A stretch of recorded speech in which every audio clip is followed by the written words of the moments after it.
All right, there's our cue. Welcome, everyone. Welcome to tonight's Pride of Baltimore Deeper Dive virtual lecture series featuring author Jeffrey Bolster, author of Blackjack's African American Seamen in the Age of Sail. My name is Jeff Buchheit. I have the privilege of being the executive director for the nonprofit Pride of Baltimore, Inc., the nonprofit that supports the tall ship Pride of Baltimore 2. Our hearts and minds, just like last week, are with the people of Ukraine. And so please think of them, send your thoughts and prayers as well. Our 2022 Deeper Dive virtual lecture series features a special guest speaker every Thursday, and this is our next to last one. So I'm kind of bummed because I've really enjoyed Thursday nights over the last 6 weeks. The series is made possible by funding from the Maryland Humanities Council. You can find out everything that the Maryland Humanities Council does, which is a lot of really cool stuff, by visiting their website at www.mdhumanities.org. I want to especially thank their staff that have made this possible and have been a great help to us along the way. Marilyn Hotza, Lindsay Baker, Maya Moretta, and Sarah Weissman.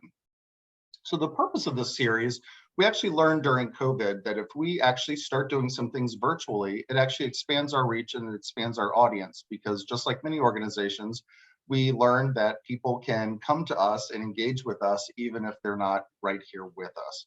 So we realized we started doing a coffee with the captain. It started on Friday mornings in I think April or May of 2020. It shifted to Saturdays.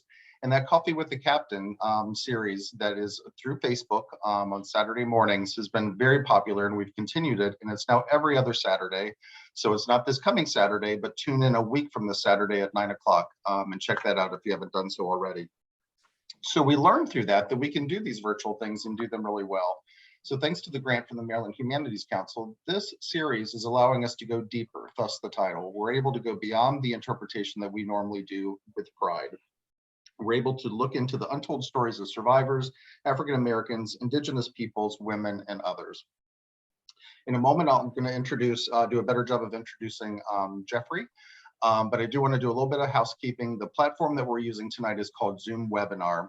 And through Zoom Webinar, basically on your screen, you're going to see myself as the MC. You're going to see Jeffrey. We've got Captain Jan Miles who will be here to also help answer questions at the end. And then Patrick Smith, our program coordinator, who will be coordinating the Q&A at the end. The chat box is actually turned off, I believe. And so when it comes time, put your questions. If you go to the bottom of your screen, there's a Q&A, just click on that, and that's where you can put your questions. And we'll try to get to all of them. We usually do, but sometimes we don't. And I know tonight's talk is going to be popular, so we may have to answer some questions by having you email us, which is, you can email us at pride2@pride2.org. Real quick, next week's speaker on March 17th will be Mario Harley of the Piscataway Conoy tribe. He will discuss the history and meanings of the Piscataway Conoy people in the Chesapeake Bay. And special note, that one will not be recorded. All these others have been. The one next week will not be. So if you're interested, you have to tune in next Thursday. So to sign up, just like you did for this one, go to our website and click on the Come Aboard button, and then scroll down and find the link to register for the conference. While you're there, do some shopping. Our online gift shop is very cool.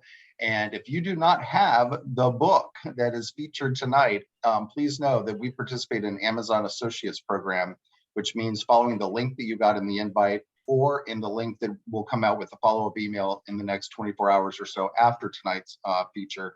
If you follow that link and purchase the book, we'll get a small commission off that sale. So now what we've all been waiting for, the person we're here to see, Jeffrey Bolster, author of Blackjack's African American Seamen in the Age of Sail.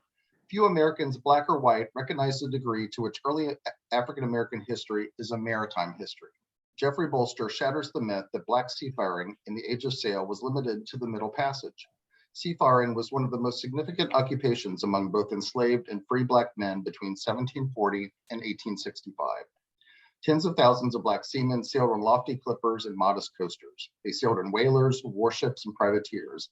Some were slaves forced to work at sea, but by 1800, most were free men, seeking liberty and economic opportunity aboard ship. An epic tale of the rise and fall of black seafaring, Blackjack's is an African American's freedom story presented from a fresh perspective. And just a few quick notes about Jeff. He sailed as mate and captain on big schooners years ago and is still licensed as a master mariner. After a second career as a historian, he and his wife, Molly, who actually was on the board building. She was on the building crew for Pride of Baltimore 2, which is amazingly cool, small world. They set out to circumnavigate on their 40-foot cutter, getting as far as New Zealand before COVID closed the ports of the world. Jeff wrote several prize-winning books. Among other honors, Blackjacks was selected by the Association of American Publishers as the best history book of the year when it came out, and the New York Times listed it as notable book of the year. So without further ado, Jeff, please take it away. You have the floor, and we can't wait to hear what you have to present. All right, thanks, Jeff, for that nice introduction. We'll see if the slide share works here. No, it's not looking like it wants to come up. It worked a minute ago. So what do we got here? Share screen, PowerPoint. All right, well, I guess this is where Patrick has to tell us why it worked. Oh, maybe I do this one. Wait a minute. Do that one. That's good. All right, so hello out there in Zoom land. Thanks to everybody for tuning in. I'm a better mariner and writer than I am a Zoomer, but we'll get this to fly. I think it's going to work. So this talk tonight, it's based on the ugliness of American race in many ways, but it's really a story of overcoming great odds. It's a story of that indomitable human spirit. So it's a very important story, and it's based on. Oh, that slide was supposed to change. So let's see what's going on here. Oh, okay. Slide changed when we all did the practice 10 minutes ago, but it's not changing now. So Patrick, what do you think we need to do here? I don't know. There must be some kind of arrow. If you hover over in the left corner, there's got to be like a slide advance. Have you just tried clicking the screen there? Yeah. All right. So maybe that goes ahead. Oh shit. Excuse me. Not supposed to swear on Zoom. I don't know how to go back now. Let's see if we can go back. Yeah, there we go. Okay. Looks like it's working. So I'll change this back. All right. Sorry, folks. We like to be more professional, but the talk is based on this book that I wrote some years ago. And I'm happy to say that while I was in Charleston, South Carolina, digging in the archives, Captain Miles gave me a bunk on the Pride 2 for a couple of days, saving me hotel fare, poor graduate student and all. I appreciate that. But the big picture is that during the age of sail, Black sailors were central to African Americans' freedom struggle, to the sense of self of many individuals, to spreading news throughout the African diaspora. So it's an epic story, and it was ignored. It was even suppressed for a very long time. And so I like to think of this book as reconstructing important voices from the past. So as Jeff said, as a young guy, I sailed as captain and mate on a number of big schooners, often in the Caribbean. And along the way, I first encountered vessels like this, or the last gasp of the owner-operated sail fleet in the Caribbean. This is the Warspite. She was run out of Antigua, spent some time aboard her in 1978. And men like this, who worked aboard her, I listened to. These guys were compelling to me. They would tell me stories about jamming their sloops hard on the wind from Virgin Gorda to St. Martin. Or they would tell me about carrying cattle from Eastern Caribbean to Santo Domingo on a schooner like the Warspite, jamming these cows on board the way we used to jam college students on board. And I was down in Grenada, Carriacou, seeing boats hauled out, seeing boats worked on, and I'm listening to these guys. They really got my imagination. It seems to me that, and I guess when I listened to them talk, I sort of wondered, well, what else don't we know about maritime history? At that point, I was sort of an amateur maritime historian. But one night in the late 1970s, we were sailing into Cape Haitian, Haiti on the schooner Harvey Gamage, and the professor on board loaned me a copy of a book written by a slave sailor in the 1770s, 200 years before. And I began to think, what were the connections between the Black West Indians like this man who I had talked to, and now this Black West Indian sailor who'd written a book 200 years before about being a sailor in the Caribbean. And it sort of fired my imagination because I wanted to learn more about these guys. It seemed to me that the way that most of us through time have connected the idea of historic sailing ships and people of color has been through images like this. You know, this is a powerful image. It's not to be forgotten. Stories are deep, but what it does, among other things, is it suppresses other stories, important stories. So you compare this sort of ship and you think about Black people at sea in the age of sail. It's really different than this one, an American mariner in the age of the Revolution. Okay, I mean, this man clearly has a great sense of self. He has an occupational pride. He clearly has some skill. So this is a different story. And I thought that it would be possible to ask some questions about this man and his shipmates. And we could ask questions about what was important to them. You know, was it their tattoos or their martial arts skills? Did they actually have families? What kind of wages did they make? And just you go on and on and on. You ask these stories. What did they do to make their lives out of the circumstances in which they lived? Well, that all sounds sort of fun and noble, but then you say, well, how are we going to do that, dude?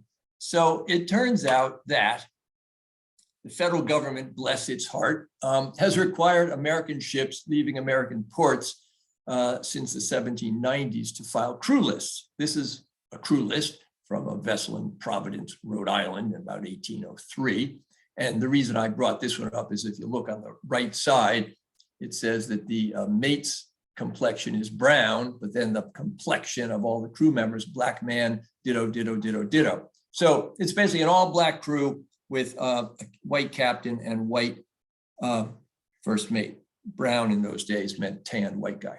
So the point of the story here is that there are tens of thousands of these crew lists in archives throughout the United States. And they give us a tremendous insight into the past. So I began to go through this. Ultimately, I compiled data on 8 different ports, including Baltimore, over 50,000 men, and between 1803 and the outbreak of the Civil War. And I discovered that about 15%, 18%, depends what year you look, of the sailors aboard American cargo ships in the age of sail, when the merchant marine was a leading sector of the American economy, that those men were Black men. And likewise, the flip side of that is that at a time when Black Americans found it very difficult to get a reasonable job of any sort, seafaring was a profession or a career that was providing the opportunity for wages, for keeping body and soul together, even raising families. So this struck me suddenly as a really important story, more than I had even imagined in the beginning when I was talking with those old Black West Indians. So let's tell some stories.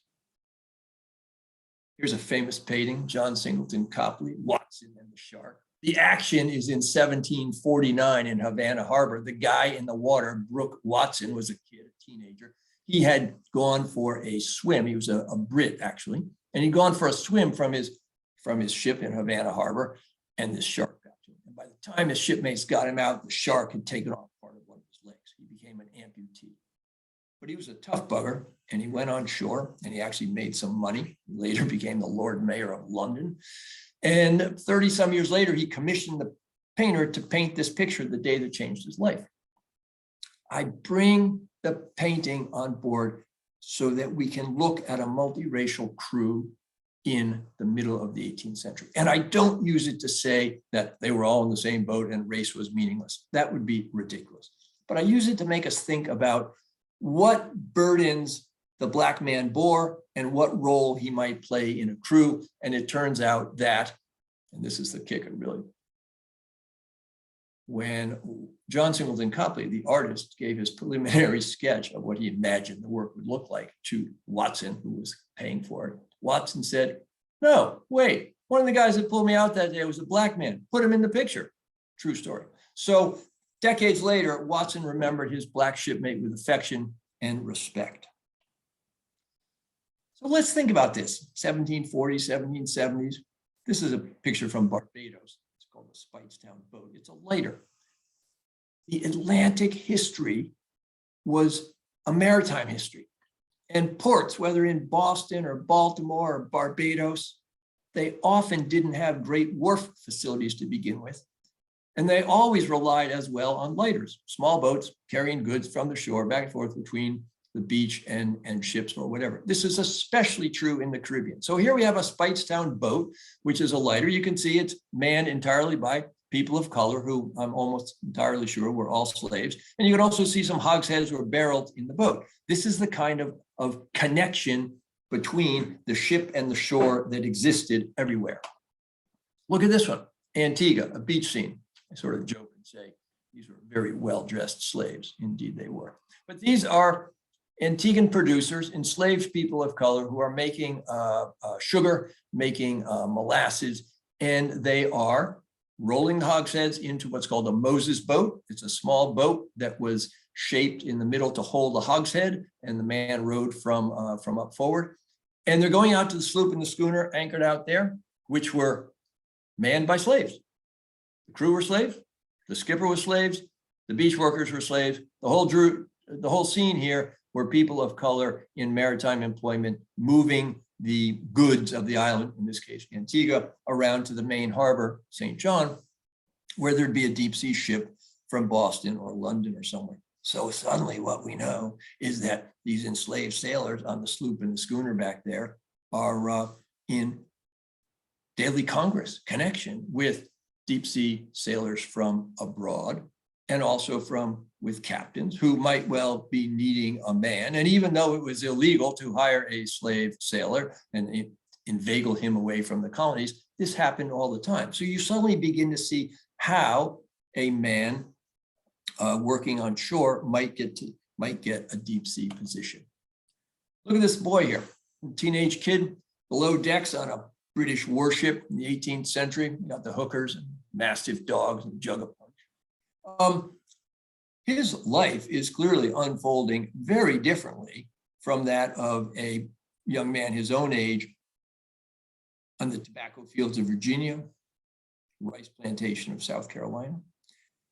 He's seeing the world. I don't want to romanticize this too much. He's probably enduring his share of cuffs and taunts and kicks and the rest, but he's out in the world in a very different way than we normally associate with people of color in the slave system. Look at this man. He's the drummer. This is an aft cabin of another British ship. It turns out that gentlemen at the time often thought they were accruing honor to themselves by being served by a man of color. So British officers and later Americans sometimes would bring a man of color aboard who could play the French horn or beat the drum or whatever, and he would start to work in the aft cabin. Well, lo and behold, what's the aft cabin full of? Books, charts, information. And if you have a trusted cabin steward working with a captain, might not always be a party. Anybody tuning in ever been to a party where the dog was wearing a wig? It's a pretty good one. But the more serious point is that men of color brought aboard ship to act in service roles, a cook or a steward, had access to the aft cabin and sometimes became, through that, literate, found patrons, etc. Happened a lot. So what we have is men like that who came up through the system by the American Revolution, vessels like this. These are actually tobacco ships from Maryland, Chesapeake, heading for London. Tobacco ships and others became vessels on which slaves on the lam could find a place. They became workplaces where men of color found a work environment that mitigated some of the rough edges on shore and gave them some more opportunities. More stories, lots of stories.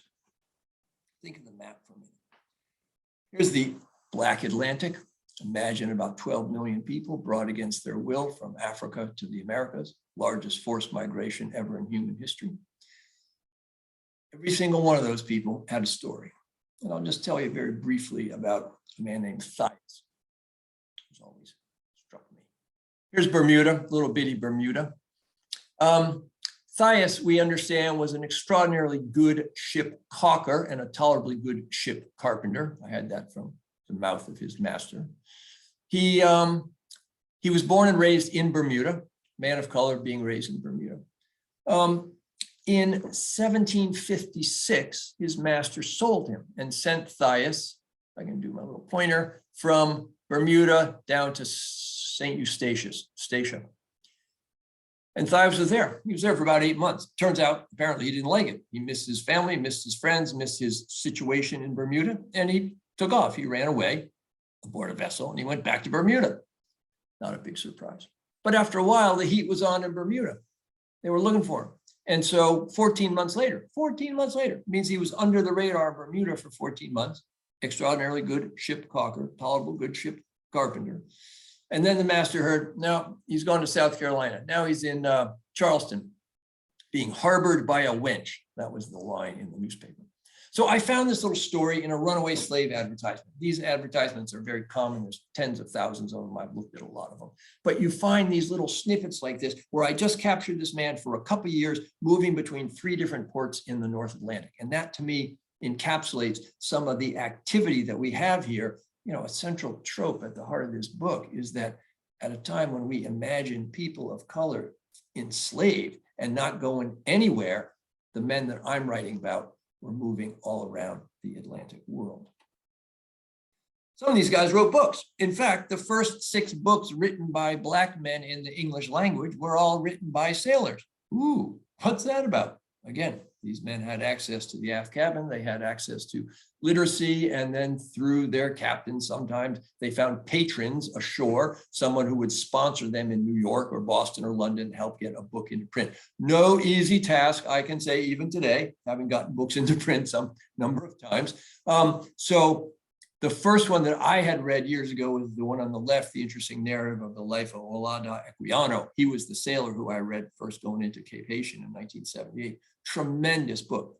These guys were not writing travel literature. They were in the opening salvo of what would become the anti-slavery movement by Black people. Powerful, powerful memoirs. So a number of them, here's just 2 title pages from a couple of these early narratives written by Black sailors. Here's an image of Equiano. We think it's a little uncertain whether this is actually him, but it's often used as him. Here's his story.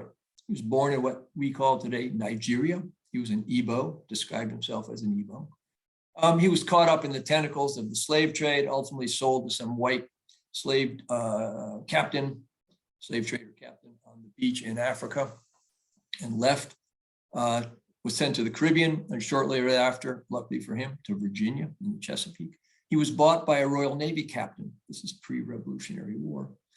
And he embarked on this outrageous, picaresque life, fighting the French in the 7 Years' War at Fortress Louisbourg, and serving in the Mediterranean, and going back to the West Indies, and so on and so forth. Ultimately, his captain betrayed him, put all his wages in his pocket, of course, the captain would do that, and sold this young man back to the Caribbean, to Montserrat, where he began to work for a sugar planter whose duty was much more onerous than that of the Royal Navy. But he was working as a mariner, one of those boatmen going around the island freighting things. And ultimately, he was sent on a voyage to Savannah. I didn't really mean to tell all the story about the guy, but he always captivates me. He was sent on a voyage to Savannah with a white captain, a Black crew out of Montserrat, and they were returning on the return voyage, and the captain died. Well, the captain was also the navigator. So what's going to happen now? Well, Equiano actually knew how to navigate. And so he steps up, fills in, gets the vessel home to Montserrat, ultimately gets his freedom and goes on to a career as a mariner and a writer and an organizer. But my point is, many of these sailors were activists, not all. Many of them were cosmopolitan intellectuals, not all. Many of them were skilled seamen.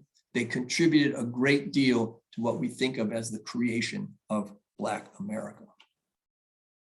John G., another outrageous life, born in Old Calabar, also in Nigeria, sent to New York State as a young kid. Chaos of the American Revolution, he gets free. He'd been a slave in New York, now he gets free. And he towed to the sea. He didn't like it, but it was one of the few ways that a man of color could then make a wage. And he really cared. He really cared about Methodist evangelism. He really cared about revolutionary egalitarianism.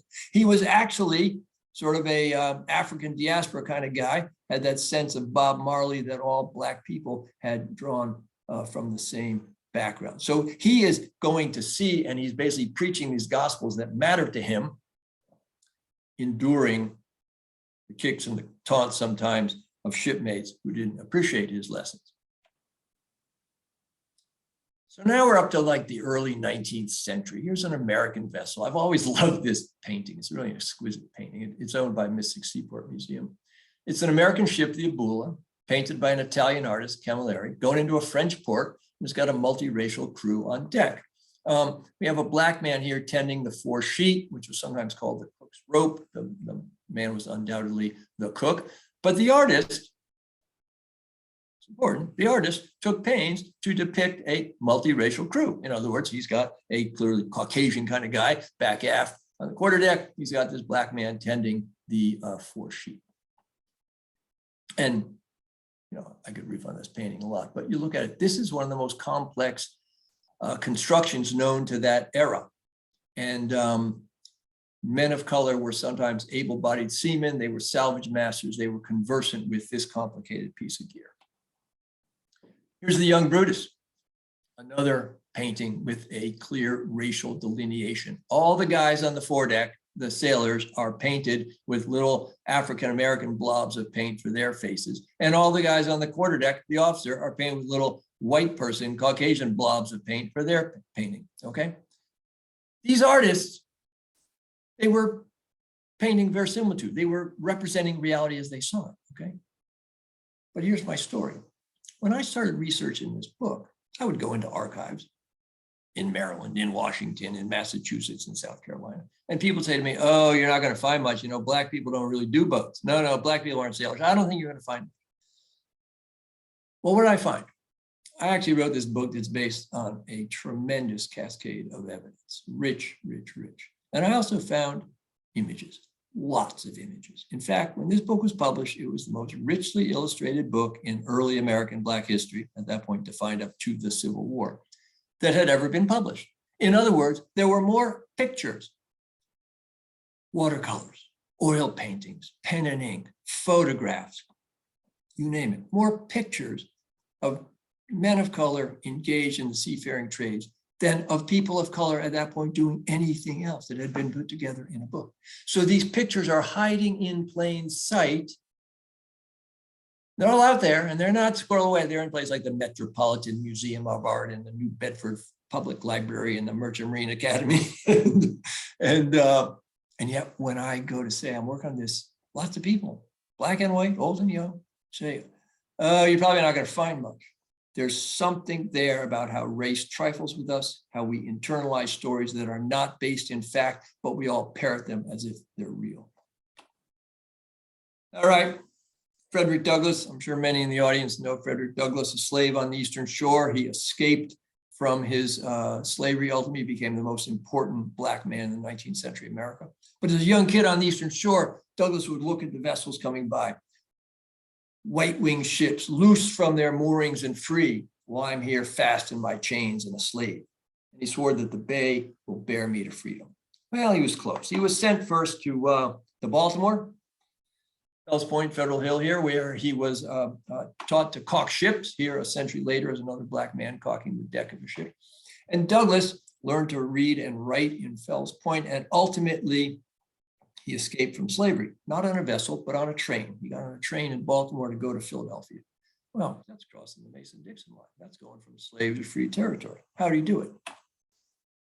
This is a Seaman's Protection Certificate, the federal government's ID card for sailors.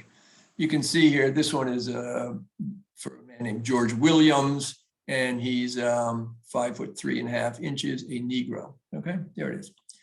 Frederick Douglass was loaned a certificate like this by a free Black sailor in Maryland. That brave man risked 7 years in a penitentiary or a $300 fine, which he would not have had, to loan his identity card to Douglass. And Douglass escaped on the train impersonating a seaman. He knew how to talk like a seaman, act like a seaman, and been working in shipyards for some years. The man himself who loaned him the paper probably then went off to the customs house a few days later and said, oh, I lost my seaman's protection certificate. I need another one. So this sort of scam was happening all the time.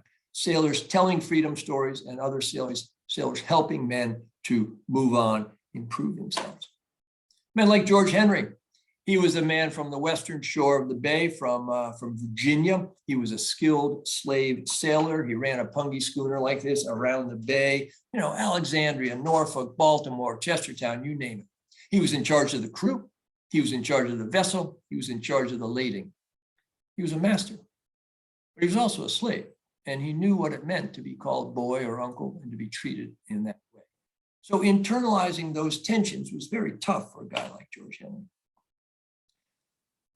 Here he went to into Fells Point, said he tied up his mistress's schooner, and he got out to Providence, Rhode Island, where he became later a civic leader. He wrote a book, Life of George Henry, and a short history of the colored people in America. But here's the kicker. George Henry was a skilled captain in the bay. When he got to Providence, he looked for a job, and they sort of laughed at him. And he said, I could pick up my whitewash brush or my wheelbarrow to get my living in that way, or sail as cook, but I could not sail as captain. That's racial etiquette. A man with those skills who could use them on behalf of a white owner, go for it. But you take the same man with the same skills and let him try to make a living on his own. Nope, you can't do that here in the United States. That's what these guys were up against. So boys like this heard these freedom stories. Just going to pick this up a little bit right now and buzz through some images. Many of these images that, again, were hiding in plain sight. Black men were common in whaling. This whaleboat here has a man of color in it. This whaleboat does as well. Lots of these images. Whaling ended up becoming pretty important to Black Americans for a while, although it's a dismal, tough way to make a living. Here's this guy, Captain Absalom Boston. Great image, one of the few Black Americans to rise to command a whaling ship, deep sea whaling ship. I love this painting. Painted in the 1820s, Absalom Boston sat in his white shirt and tie, the successful hallmarks of the New England captain. But he also sat wearing big gold hoop earrings. No white New England captain would have worn gold hoop earrings at this point. He was very consciously making a statement at this point about who he was, what his identities were, and what he was proud of. When the war came, Black men flocked to the Union standard. They worked in all sorts of ways aboard Union Navy ships, including acting as pilots to take vessels up into the South. Captain Robert Smalls here in Charleston was best known of those. He and his slave crew took the Confederate gunboat Planter. They steamed it out of Charleston Harbor and turned it over to the Union blockade outside. Remarkable story of daring and courage. These men were determined to free themselves and their wives and kids who they brought along, and also to strike a blow for liberty in the war. And later, Robert Smalls, of course, became a very influential politician in South Carolina, started his career as a mariner. After the war, Black men continued to ship out, but they did so in smaller numbers. The stats are pretty clear about this. We have famous mariners like Matthew Henson, a Maryland slave who later became a free man, an extraordinary seaman, and went to the North Pole with Admiral Perry. Actually, probably got Admiral Perry to the North Pole. We have Marcus Garvey, who started the Black Star Line. We have Langston Hughes, the writer and poet who went to sea for a couple of years and wrote his memoir, titled his memoir, The Big Sea, a young man out loose in the world. So Black men are still shipping out, but less so, like Jim Crow had gone to sea. One of the places they still had a chance was in whaling, because as whaling became less important as an industry, it opened up more opportunity for people of color. This is a long-standing pattern. So here's a whaleboat, Black men in 1905. Another guy here. Here, these photographs, and they were photographs made on glass plate negatives, big 5-inch square, 7-inch square negatives, and then they were hand tinted at the Museum of Natural History with watercolors. So you got color photographs at the end of the age of sail. Very cool. Anyway, I love this one. Just these guys with presents at the oars. Picture of traditional whaleboats, the sort that were still actually being fished out of Bequia in the West Indies in the 70s when Pride 1 was going up there, when I was showing up there on different schooners. And we used to go check these guys out. Anyway, I imagine these men are the descendants in many ways of the men like Olaudah Equiano, whose book I'd read from 2 centuries ago. And that then again, the Black West Indians I talked to on the Warspite and other schooners are descendants of these guys. In other words, there's this trajectory, this continuum, centuries of Black seafaring men making a living, defining themselves in a certain way, and stitching together the diaspora. So if we think about Equiano and any of those guys in the past, we can think about this man as well, late in the age of sail, steering for the horizon, maybe for a better life. Thank you. All right, so Patrick, we're gonna do some Q&A, or how do we do this now? Certainly, yeah. So if anybody has any questions, comments, concerns, there's a Q&A tab down at the bottom of your Zoom screen. Please chime in, drop some questions. Oops. Anybody have any questions or? And while we're waiting, Jeff, I just want to thank you for the presentation. And I have to share with you that I started with Pride 3 years ago. And one of the first things that Patrick and Erica in the office said, other than reading Pride of the Sea, was to read your book. And they'd sing praises of your book. And Patrick has his own personalized copy. So I got to get my book and have you sign it. Super, super. Yeah, well, friends by friends book. So we appreciate that. But yeah, I'm happy anytime another copy is out there, because you never know who's going to pick it up, who's going to read it, what impact it's going to have. So yes. So we actually have a first question in, I think, from Captain Dan Moreland. Jeffrey, in your research, did you come across any boat building history in the Eastern Shore? Yeah, to some extent. Now, disclosure, Captain Dan Moreland is my oldest friend, and he was master on the first Pride and is now quite respected as a man who's probably sailed around the world more in square rig than any other individual. But that's just a little advert for him. There is some material on Eastern Shore boat building. I've actually found more along the way on Caribbean boat building. But so I know I didn't have a lot about Eastern Shore boat building. You always get these references to somebody's building a pungy or a log canoe or this or that, but not much about boat building. I did find in the 1870s, right after the war, the federal government set up the Freedmen's Bank, and a lot of it was for ex-slaves and trying to get them financially on their feet.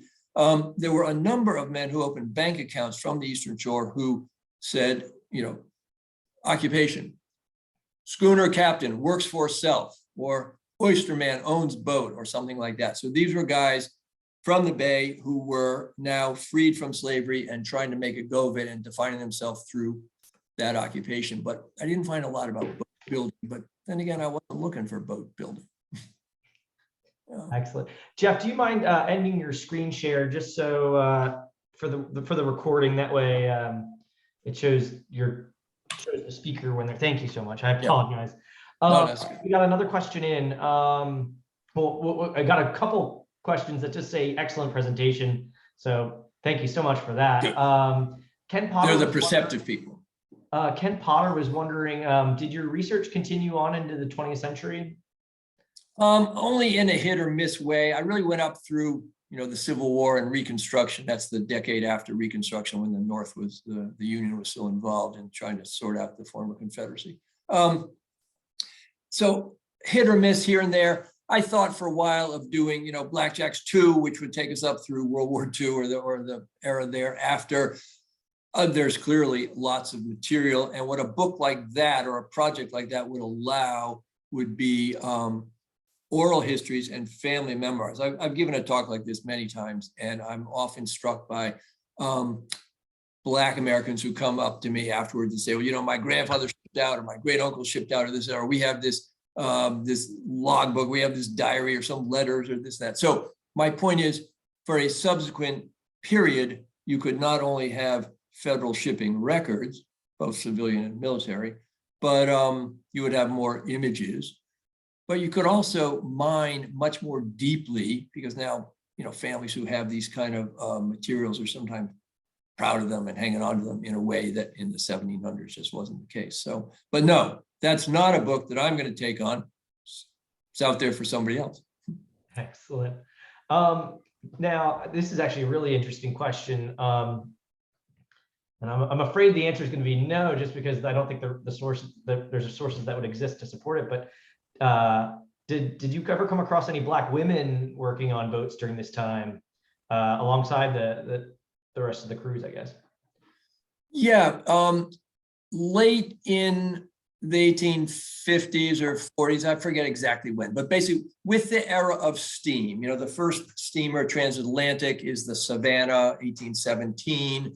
I think that's the date, but she's really an auxiliary sail vessel. But as the era wears on, you got steamers up and down the coast, passenger steamers, and you also got transatlantic steamers. Immediately, the nature of going to sea as a passenger changed, and these steam vessels provided amenities that a sailing ship like a Black Ball Line, Square Rigger would not have provided. So one of the things that happened is that cabin stewards multiplied, but so did stewardesses. And so there were Black women working aboard vessels in the 19th century, before the Civil War and thereafter, as stewardesses on transatlantic and coastwise steamers. So, I never really looked specifically for that, but that's an avenue where if you're looking for women, you could do that. I did not find any records of cross-dressing Black women. There are, of course, some famous narratives and records of cross-dressing female pirates and soldiers and sailors, but all the ones that I know of, at least, were from white women. And then we've got one more question in from Will Street. Are you familiar with any notable Black watermen working on skipjacks and Chesapeake Bay workboats?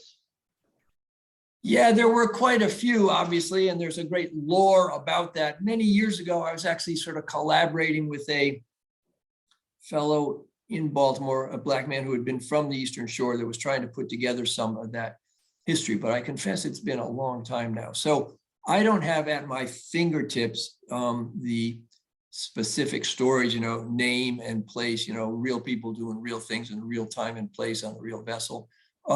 I know that those stories exist, and that they're out there in some ways. And if I could remember that chap's name, he and I were collaborating with Margaret Footner, whose father Jeff Footner had been, an artist and a naval architect. And this was years ago in Fells Point. We all did a presentation together, but it was like 20 years ago, and I'm not remembering the details. So I would say to the questioner, that sort of material is out there. I just don't have it at my fingertips right here.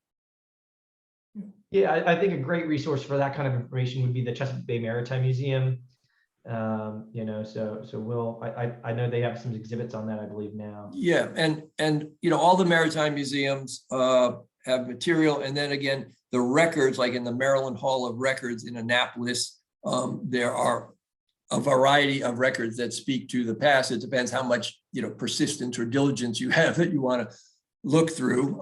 But the Maryland Historical Society, right in downtown Baltimore, there's lots of places where bits appear, but the Maritime Museums would be the best place to start. Excellent. So we got another question in. If we got time, it's up to you guys.